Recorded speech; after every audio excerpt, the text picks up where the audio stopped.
То есть, когда мы поднялись против госпереворота в Киеве, Донбасс, вот 1 марта 2014 года, это были митинги, то есть, в которых люди просто взбунтовались против того, что произошло в Киеве.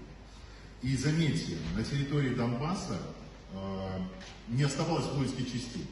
У нас не было просто военных подразделений. Их методично вычистили до того, как начались все военные события. До того, как произошли Майданы. И тогда же, в это время, уже после 1 марта, были сформированы националистические батальоны, которые отправили на Донбасс. И вот тогда для нас было кардинально важно, чтобы нас поддержали. Когда мы слышали, что приехали ребята из Абхазии, когда приехали русские командировочные, когда приехали те люди, которые неравнодушны, которые пришли отстаивать право русских людей на территории Украины, на территории Донбасса, вот тогда это, конечно, знаете, как минимум вот эта информация, которая разносилась, она становилась просто достоянием всех. И поверьте, в тот момент это было просто кардинально важно, что мы не одни.